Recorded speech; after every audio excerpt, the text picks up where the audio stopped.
तो क्या उत्तराखंड देश का दूसरा ऐसा राज्य होगा जहां कॉमन सिविल कोड लागू होगा? सवाल इसलिए क्योंकि खबर है कि दिल्ली में सीएम पुष्कर सिंह धामी ने गृह मंत्री से मुलाकात की, जिसमें यूसीसी को लेकर चर्चा हुई है। मुख्यमंत्री का कहना है कि गठित विशेषज्ञ समिति से जल्द ही ड्राफ्ट सरकार को मिल जाएगा और इस पर जो है चर्चा जो है लगातार जारी है। आपको बता दें, जो समिति गठित हुई थी उसको लेकर इन्होंने कहा था कि अब जो है सीएम धामी का कहना है कि वो रिपोर्ट जल्दी ही मिल जाएगी। किसी भी जाति धर्म समुदाय के लिए एक ही कानून होगा। यूनिफॉर्म सिविल कोड में क्या कुछ है हम बता रहे हैं। शादी, तलाक, जमीन जायदाद में सभी धर्मों के लिए एक कानून होगा। यूसीसी में सभी समुदायों को एक समान अधिकार दिया जाएगा। महिलाओं की स्थिति में सुधार का दावा है कि महिलाओं की जो स्थिति है उसमें सुधार आएगा। कानूनों में सरलता और स्पष्टता संभव। सभी नागरिकों के लिए कानून समझने में आसानी होगी। व्यक्तिगत धर्म कानूनों के आधार पर होने वाला भेदभाव वो खत्म हो जाएगा। कुछ समुदाय के पर्सनल लॉ में भी महिलाओं को समान अधिकार मिलेगा। सभी नागरिकों के लिए एक समान कानून का प्रावधान होगा। यूनिफॉर्म सिविल कोड की बात बता रहे हैं, इसमें क्या क्या चीज़ है। किसी भी जाति धर्म समुदाय के लिए एक ही कानून होगा। अगर यूनिफॉर्म सिविल कोड अगर लागू हो जाता है, शादी, तलाक, ज़मीन जायदाद के अगर जो भी मामले होंगे सभी में एक ही कानून चलेगा। यूसीसी में सभी समुदाय को एक समान अधिकार मिलेगा। महिलाओं की स्थिति में सुधार का दावा किया जा रहा है। जो महिलाओं की स्थिति उसको लेकर दावा किया जा रहा है कि सुधार आएगा। कानून में सरलता और स्पष्टता भी दिखेगी। तो सभी नागरिकों के लिए जो है ये कानून काफ़ी अच्छा होगा, क्योंकि धर्म की बात करें, जो धर्म को लेकर जैसे मुस्लिम पर्सनल लॉ बोर्ड बना हुआ है, ऐसे में उनकी एक अलग चलता है कानून, फिर इधर एक अलग कानून चल रहा है। तो ये सब चीज़ें जो है वो ख़त्म हो जाएगी। जाति धर्म समुदाय के लिए ये एक कानून हो जाएगा तब।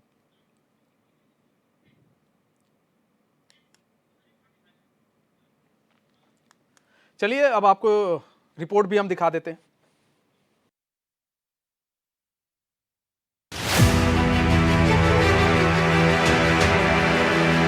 यूसीसी की प्रक्रिया तेजी से आगे चल रही है। जल्दी ही संभावना है कि ड्राफ्ट हमको प्राप्त हो जाएगा। तो क्या उत्तराखंड सरकार जल्द ही समान नागरिक संहिता यानी यूसीसी विधानसभा में पेश कर इसे राज्य में लागू कर सकती है?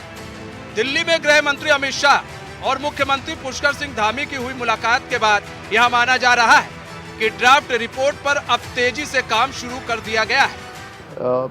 यूसीसी की प्रक्रिया तेजी से आगे चल रही है और यूसीसी कमेटी के लोग उसमें अपना काम कर रहे हैं। जल्दी ही संभावना है कि ड्राफ्ट हमको प्राप्त हो जाएगा। दरअसल यूसीसी उत्तराखंड में लागू करना बीजेपी का चुनावी वादा है। मामला भले ही पुराना है, लेकिन हाल के दिनों में जिस तरह तेजी दिखाई दे रही है उससे ऐसा लग रहा है कि देश के 5 राज्यों में होने वाले चुनाव से पहले इसे उत्तराखंड में लागू किया जा सकता है। सवाल उठ रहा है कि क्या उत्तराखंड में यूसीसी लागू होने के बाद बीजेपी को चुनावी राज्यों में फायदा मिलेगा? यूसीसी पर लगातार आप 2 साल से सरकार की बयानबाजी सुन रहे हैं। हम तो यही सुन रहे हैं कि हफ्ते में जो है यूसीसी की रिपोर्ट आ रही है, 15 दिन में आ रही है, जबकि यूसीसी के अध्यक्ष तो प्रेस कॉन्फ्रेंस करके कह चुकी थी कि हमने रिपोर्ट सौंप दी है। फिर भी उसका 3 माह का कार्यकाल बढ़ाया गया। अब फिर कहा जा रहा है कि यूसीसी की रिपोर्ट आ रही है। जब केंद्र सरकार कह चुकी है कि हम यूसीसी का बिल लाएंगे, फिर राज्य सरकार की एक्सरसाइज का क्या फ़ायदा है वो हमारी समझ में नहीं आ रहा। लेकिन बयानबाजी से हट करके सरकार जो भी कहती है उस पर सरकार को गंभीरता दिखानी चाहिए, क्योंकि बयानों से सरकार की गंभीरता नहीं झलक रही है। ये लग रहा है कि केवल ये बयानबाजियां अब मुद्दों से ध्यान भटकाने के लिए ही हो रही है। विधानसभा चुनाव में बीजेपी ने वादा किया था कि समान नागरिक संहिता राज्य में लागू किया जाए। इसे लेकर एक समिति का गठन भी किया गया, जिसकी अध्यक्ष जस्टिस रंजना प्रकाश देसाई। समिति का कार्यकाल कई बार बढ़ाया भी जा चुका है, लेकिन अब सीएम का कहना है कि समिति जल्दी ही रिपोर्ट सरकार को सौंप देगी, जिसके बाद विधानसभा में पेश किया जाएगा। यूसीसी को लेकर कई राजनीतिक दलों की अलग अलग प्रतिक्रिया। इन सब के बीच सवाल यह है कि यूसीसी लागू होने के बाद क्या बदलाव होगा, इसे समझने की जरूरत। यूनिफॉर्म सिविल कोड में क्या है, सभी नागरिकों के लिए एक समान कानून का प्रावधान, किसी भी जाति, धर्म, समुदाय के लिए एक ही कानून, शादी, तलाक, जमीन, जायदाद में सभी धर्मों के लिए एक कानून, यूसीसी में सभी समुदायों को एक समान अधिकार, महिलाओं की स्थिति में सुधार का दावा भी किया जा रहा है। कानूनों में सरलता और स्पष्टता संभव, सभी नागरिकों के लिए कानून समझने में आसानी, व्यक्तिगत धर्म कानूनों के आधार पर होने वाला भेदभाव खत्म हो, कुछ समुदाय के पर्सनल लॉ में भी महिलाओं को समान अधिकार मिल सके। मतलब अगर यूसीसी कानून लागू होता है फिर राज्य में रहने वाले सभी धर्मों के लिए एक ही कानून का प्रावधान हो। अब सवाल उठता है कि कानून बनाना इतना आसान है। ऐसा इसलिए क्योंकि पीएम मोदी ने जब पहली बार यूसीसी की चर्चा की थी तब कई राजनीतिक दलों के नेताओं ने इसे लेकर तीखी प्रतिक्रिया दी थी। HN24 के लिए देहरादून से अस्करी जाफरी के साथ अरुण सैनी की रिपोर्ट।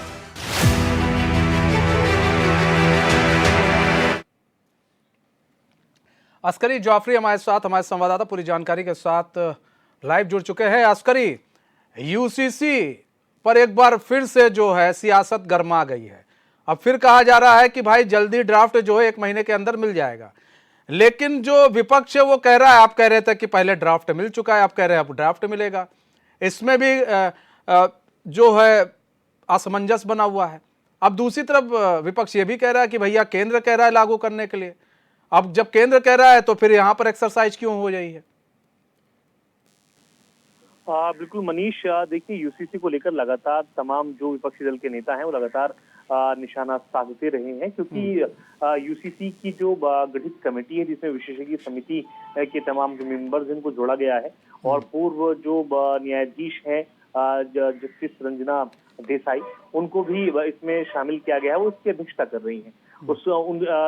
जो समिति है उससे गृह मंत्री अमित शाह ने भी मुलाकात की है। तो आप समझ सकते हैं एक बड़ी खबर उत्तराखंड के लिए है और खुद मुख्यमंत्री पुष्कर धामी ने भी कहा है कि अगले 15 दिनों के अंदर जो यूसीसी की जो गठित कमेटी है वो अपनी रिपोर्ट जो है शासन को सौंपेगी। लेकिन कई बार इस तरह की बातें सामने आ चुकी है, 3 बार कार्यकाल का समय बढ़ाया जा चुका है और शासन को रिपोर्ट सौंपी जाएगी, इस तरह की बातें कई बार सामने आ चुकी है। तो इस बार भी अगले 15 दिनों के अंदर जो समिति है वो रिपोर्ट शासन को सौंपेगी। ये बात सामने आ रही है, लेकिन इस पर राजनीति बहुत ही दिखाई दे रही है, क्योंकि कई बार इस तरह के बयान सामने आए। खुद मुख्यमंत्री पुष्कर सिंह धामी ने भी बीते दिनों इस तरह की तमाम बातें की थी। लेकिन सवाल यहाँ पर ये उठता है, जब तकरीबन 2.5 लाख सुझाव आपने ले लिए हैं मेल के जरिए, ईमेल के जरिए, व्हाट्सएप के जरिए और तमाम जो सोशल मीडिया प्लेटफॉर्म्स हैं सब पर आपने सुझाव लिए। इसके अलावा आपने उत्तराखंड में कई जगहों पर, नैनीताल के अलावा कई जगहों पर आपने जो है इसको लेकर सम्मेलन किए, देहरादून में सम्मेलन हुए, तमाम जो अलग अलग समुदाय के लोग हैं उनसे आपने रायशुमारी की। जब पूरी रायशुमारी हो चुकी है और एक बड़ी एक्सरसाइज बहुत लंबे समय से चल रही है, तो आखिर ऐसी क्या वजह है कि यूसीसी की जो गठित समिति है वो आखिर अभी तक उसे शासन को रिपोर्ट क्यों नहीं सौंपी है? आखिर जो विधिक परीक्षण कराया जाना था वो अभी तक क्यों नहीं हो पाया है? इतना लंबा समय से क्यों लग रहा है? इसको लेकर के तमाम जो विपक्षी दल के नेता हैं वो लगातार कह भी रहे हैं कि इसको 2024 लोकसभा चुनाव में इस मुद्दे को बढ़ाने की कोशिश में भाजपा है, क्योंकि लोकसभा चुनाव के एन वक्त इसको कहीं ना कहीं लॉन्च किया जाएगा। इसके पीछे एक बड़ी दिक्कत ये भी है, क्योंकि ये पहले केंद्र सरकार से जो है लागू होगा और इसके बाद जो है तमाम जो अलग अलग राज्य हैं वो इसको लागू कर पाएंगे और इसको लागू करने की कड़ी में उत्तराखंड जो अपनी अग्रणी भूमिका जरूर निभा रहा है। लेकिन इसमें सबसे बड़ा सवाल बार बार घूमकर ये आता है मनीष, कि तमाम जो विशेषज्ञ समिति में तमाम जो सदस्य हैं उनका आखिर क्या उन्होंने एक्सरसाइज अभी तक किया है और किस तरह की रिपोर्ट अभी तक तैयार की गई, इस रिपोर्ट में आखिर क्या है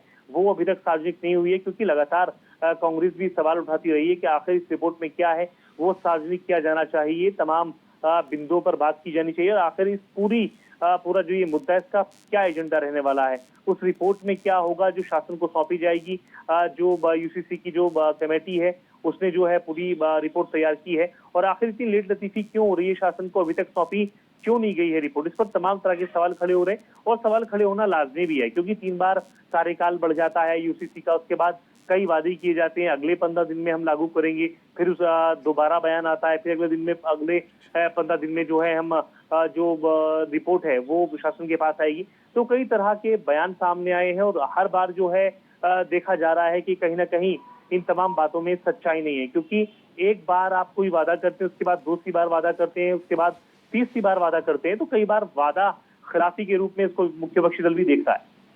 अच्छा, बीजेपी में भी देखा गया है, कॉन्ट्रडिक्शन देखा गया है बीजेपी के अंदर भी यूसीसी को लेकर कई बार देखा गया है। अब ऐसे में देखिए अस्करी, यहाँ पर अब आप कह रहे हैं कि भाई जो है हम यूसीसी को लेकर अब हमारे पास रिपोर्ट आ जाएगी, उसके बाद जल्दी हम इसको जो है राज्य में लागू कर देंगे, लेकिन इतना विरोधाभास कई मतलब बार बार, ठीक है फिर कहा जाएगा कि नहीं जी हमें अभी टाइम चाहिए। ये जो रिपोर्ट आ रही है, जो इनपुट आती है, जो सरकार तक इनपुट लेकर जो पहुंचता है, क्या वो सही तरीके से नहीं बताता? इससे पहले भी आपने देखा था कि ये कहा जा रहा था नहीं जी वो आ जाएगा, अब आ जाएगी, फिर कहा गया नहीं जी फिर आ जाएगा, फिर कहा गया नहीं जी फिर आ जाएगा, फिर टाइम मांगा जाता है। तो जो ये जो सरकार तक ये बात पहुंचाता है, क्या क्या सही तरीके की बात नहीं पहुंचाता है? और अब जो बात कही जा रही है कि भाई नहीं, अब जो है अब ये रिपोर्ट आएगी, अब ये रिपोर्ट आएगी, तो आपको लग रहा है कि ये रिपोर्ट जो पूर्ण रूप से अब आ जाएगी और अब इसमें कोई भी विरोधाभास नहीं होगा? देखिए बिल्कुल मनीष, क्योंकि 15 दिनों के बाद अगर रिपोर्ट आ जाती है, शासन के तमाम जो आला अधिकारी हैं उनके पास आ जाती है, उसके बाद इसका विधिक परीक्षण कराया जाएगा। लेकिन सबसे बड़ी टास्क ये है राज्य सरकार के लिए कि आखिर 15 दिनों के अंदर रिपोर्ट किस तरह से आ पाएगी, क्योंकि तमाम जो दल हैं, खासतौर से अगर हम बात करें जो विशेष समुदाय से ताल्लुक रखने वाले तमाम जो बुद्धिजीवी वर्ग के लोग हैं, उनका कहना है कि उनसे सुझाव नहीं लिए गए हैं। कुछ ही लोगों को उसमें ठीक है, अस्करी बने रहे हमारे साथ। किशोर उपाध्याय जुड़ चुके हैं, बीजेपी के विधायक हैं। किशोर उपाध्याय जी, स्वागत है चैनल में आपका। किशोर उपाध्याय जी, यूसीसी को लेकर एक बार फिर से सियासत गर्मा गई है। अब काफी जो है कॉन्ट्रडिक्शन देखा गया था, कॉन्ट्रडिक्शन कि भाई किस तरह से बार बार ये कहा जा रहा था जी यूसीसी लागू करने की बात हो रही थी, फिर बाद में हो रहा था कि नहीं जी हमको समय चाहिए, फिर हुआ कि नहीं जी यूसीसी, अब फिर से एक और सिग्यूफा छोड़ दिया गया है कि नहीं यूसीसी जो है हम जल्द लागू कर देंगे और हमारे पास रिपोर्ट 15 दिन के अंदर या 1 महीने के अंदर आ जाएगी। तो आपको लग रहा है कि इस बार रिपोर्ट आ ही जाएगी?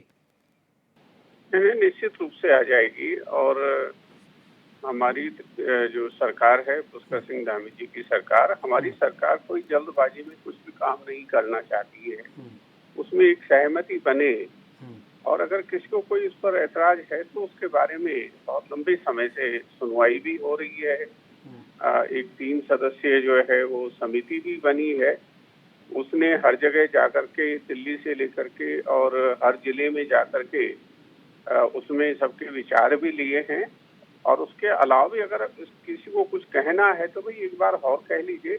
एक बार जब उसको स्वीकार कर लिया जाएगा तो उसके बाद फिर जो है वो कोई वितंडावाद करने से कोई फायदा नहीं है। अगर आपको कुछ कॉमन सिविल कोड में कहीं पर कोई ऐतराज है तो आप बताइए, उसमें बुराई क्या है। वो निश्चित रूप से 15 दिन के भीतर जो है रिपोर्ट वगैरह सब फाइनल होकर और तो उसमें कोशिश करेंगे कि वो अंतिम तौर पर जो है वो राज्य में वो लागू हो जाए। गोवा में पहले से जो है यूसीसी है, उसमें कोई मेरे ख्याल से किसी तरह की परेशानी नहीं होनी चाहिए। अच्छा किशोर उपाध्याय जी, नहीं परेशानी नहीं होनी चाहिए, लेकिन जब दिल्ली जाते हैं सीएम तो फिर बार बार यही होता है कि हाँ भाई जब वो आते हैं तब यूसीसी का मामला गर्मा जाता है, फिर कहा जाता है जी ठीक है। तो क्या जो रिपोर्ट पहुंचाई जाती है सरकार तक, क्या उनको तब उस वक्त तो कहा जाता है जी अब आप कर सकते हैं, लेकिन बाद में फिर कहा जाता है जी 3 महीने का और समय दे दीजिए। तो जो सरकार तक रिपोर्ट पहुंचाई जाती है क्या पूरी नहीं पहुंचाई जाती है, फिर बाद में समय मांग लिया जाता है। अब इस बार कहा जा रहा है कि रिपोर्ट आ जाएगी, तो इस बार जो रिपोर्ट आएगी वो आपको लग रहा है कि वो रिपोर्ट पूर्ण होगी और फिर उसके बाद फिर ये समय का कोई फिर बाउंडेशन नहीं होगा, नहीं भैया समय अब नहीं दिया जाएगा। तो ये भी आप लोग की तरफ से क्लियर किया गया है कि नहीं? निश्चित रूप से ये जो है अंतिम दौर में जो है ये मसला है, और इसके बाद मेरे विचार से किसी तरह का उसमें व्यवधान नहीं होना चाहिए। सरकार के पास रिपोर्ट आती है, लेकिन और सरकार के पास कई जो है वो तरीके से सूचनाएं आने का जो है वो विषय रहता है। और अगर कहीं पर सरकार को ये लगता है कि नहीं एक बार हमको लोगों से और विचार ले लेना चाहिए, तो उसमें कोई बुराई नहीं है और उसको अन्यथा नहीं लिया जाना चाहिए। हमारी सरकार प्रतिबद्ध है कि इस बार अंतिम रूप में जो है वो यूसीसी की जो रिपोर्ट है उसको स्वीकार करके लागू किया जाए। जी ठीक है सर, बने रहिए हमारे साथ। सूर्यकांत धस्माना जुड़ चुके हैं, कांग्रेस के जो वरिष्ठ लीडर हैं। सूर्यकांत धस्माना जी, स्वागत है एचएन में आपका। सूर्यकांत धस्माना जी, जी। यूसीसी को लेकर एक बार फिर से सियासत गर्मा गई है और कहा जा रहा है कि यूसीसी इस बार लागू हो जाएगा। किस तरह से देख रहे हैं सर आप? अरे भाई, लागू हो जाए ना हो, इसमें राज्य के जो असली विषय हैं उनसे कहाँ कोई सरोकार है यूसीसी का। राज्य में बेरोजगारी अपने चरम पर है। 50 वर्षों में इतनी बेरोजगारी नहीं हुई जो उत्तराखंड में। यूसीसी आएगा तो बेरोजगारी खत्म हो जाएगी। प्रदेश की जो हालात इस समय है, राज्य में इतनी बड़ी आपदा आई, प्रदेश के सैकड़ों मार्ग बंद हो गए, चारों धामों की जो सड़कें हैं बर्बाद और ध्वस्त पड़ी हुई हैं। प्रदेश में इतनी मौतें कभी नहीं हुई बोल्डर गिरने से, भूस्खलन से, गाड़ियां गिरने से जितनी इस बार हुई है। राज्य के अंदर जोशीमठ का आपने हाल देखा है। जोशीमठ 1.5 साल से करा रहा है, अब जाके सरकार को चुनाव से पहले याद आई है जोशीमठ की। पूरे प्रदेश के अंदर अंकिता भंडारी के मामले में लोग न्याय की मांग कर रहे हैं। अंकिता भंडारी का असली दोषी कौन है, अंकिता भंडारी के मामले में वीवीआईपी कौन है। राज्य भर में जो हिंसा महिलाओं के खिलाफ, उत्तरकाशी हो, पौड़ी हो, टिहरी हो, राज्य के तमाम हिस्से जहां पर महिलाओं के खिलाफ इतनी हिंसा हुई, उसकी लोग मांग कर रहे हैं कि वही महिलाओं के खिलाफ हिंसा बढ़ी है और अंकिता भंडारी एक प्रतीक बन गई है। पूरे राज्य की महिला ये मांग कर रही हैं कि उस वीवीआईपी का नाम उजागर करिए जिसने अंकिता भंडारी को मजबूर कर रहा था, जिसके कारण उसकी हत्या हो गई। ये सारे प्रश्न वहीं के वहीं खड़े हैं। यूसीसी आएगा तो ये सारे सवालों के जवाब मिल जाएंगे क्या?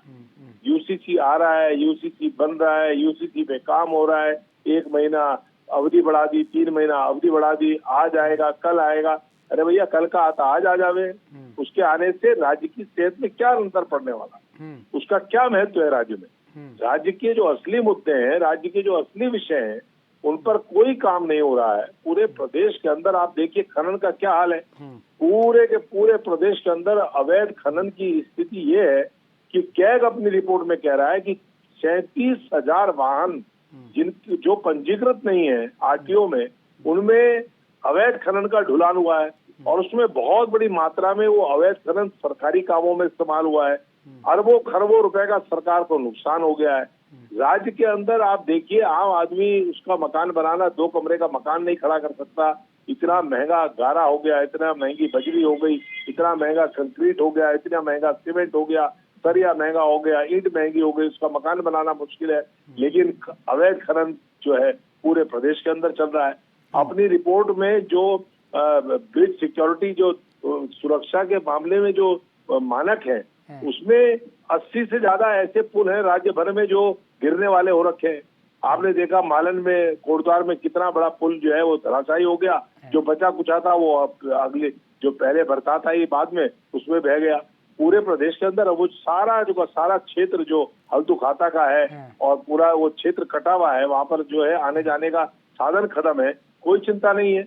इसके बारे में बात करें ना, यूसीसी। लेकिन सूर्यकांत धस्माना जी, इनके मैनिफेस्टो में था, अगर वो लागू कर देते हैं तो ये तो कहेंगे भाई, अरे भैया, मुकुट पहने यूसीसी का और नाचे गाएं, हमें उससे मतलब नहीं है। हमें मतलब ये है कि राज्य के अंदर जो बेरोजगार नौजवान हाथों में डिग्री लेकर के नौकरी तलाश कर रहा है, उसको नौकरी कब दोगे? ठीक है किशोर उपाध्याय जी, हमें सवाल ये है कि हमारा ये है, प्रश्न ये है कि आपको लोगों ने इतना बड़ा भारी बहुमत देकर के चुन के भेजा, आप दूसरी बार चुन करके आ गए। 7 साल हो गए इस राज्य के अंदर, आपकी सरकार कंटिन्यूटी में है।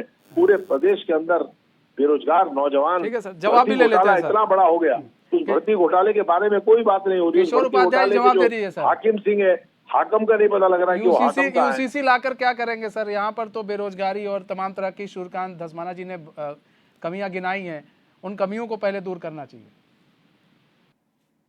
विनम्रता पूर्वक कहना चाहता हूँ, आप यूसीसी पर चर्चा करें, आप फिर पूरी दुनिया को और पूरे विश्व के विषयों को उसमें जोड़ लेंगे तो क्या उस रिपोर्ट में, यूसीसी की रिपोर्ट में जो कुछ हमारे काबिल दोस्त कह रहे हैं उन सब का समावेश होना चाहिए। अरे जिस विषय पर आप चर्चा कर रहे हैं उसमें अगर आपको कोई ऐतराज है तो उसके बारे में कहिए, उसमें अगर आपको ठीक नहीं लग रहा है तो उसके बारे में कहिए। आप बाकी विषयों को ले आते हैं तो उन विषयों पर अलग से जो है वो चर्चा करने के लिए विषय रखिए। इसका मतलब कि आपके पास कहने के लिए उसके खिलाफ कुछ है नहीं, इसलिए इन सारी चीजों को आप घुमा करके और उसमें जो है जोड़ने का काम कर रहे हैं, और ये कोई अच्छी बात नहीं है। जिस विषय पर चर्चा हो उस विषय पर होनी चाहिए। आपको कोई ऐतराज है तो आप बताइए, आप सक्षम जो मंच है उसके पास जाइए, कमेटी के पास जाइए, सरकार के पास जाइए कि यूसीसी के खिलाफ हमारे ये सुझाव हैं और ये हमको ठीक नहीं लग रहा है। आप उसमें महंगाई से लेकर के और पता नहीं क्या क्या लेकर के आ जाएंगे, तो इसका मतलब कि आपके पास कुछ कहने के लिए उसके खिलाफ है नहीं।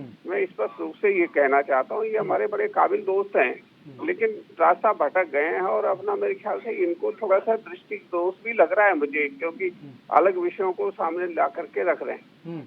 अच्छा सूर्यकांत धस्माना जी, यूसीसी की बात कर लें हम अगर, तो क्या आप लोग इसके सपोर्ट में है कि नहीं है यूसीसी के?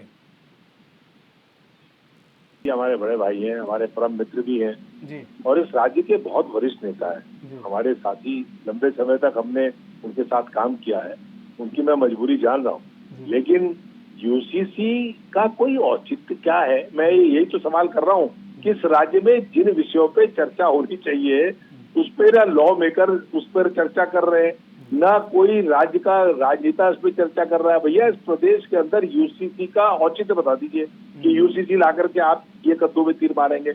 यूसीसी ला करके इस प्रदेश के अंदर बेरोजगारी समाप्त हो जाएगी, कल ले आइए, कौन मना कर रहा है? यूसीसी ला करके अंकिता भंडारी को न्याय मिल जाएगा, कल ले आइए, कौन मना कर रहा है? फिर वही यूसीसी ला करके भर्ती घोटाला, इतना बड़ा भर्ती घोटाला हुआ है, उस भर्ती घोटाले के जो असली लोग जिनके संरक्षण में इतना बड़ा भर्ती घोटाला हुआ, यूसीसी लाएंगे तो भर्ती घोटाला का जो असली लोग हैं, जो हाकिम है उसके, वो सामने आ जाएंगे। कल ले आइए यूसीसी।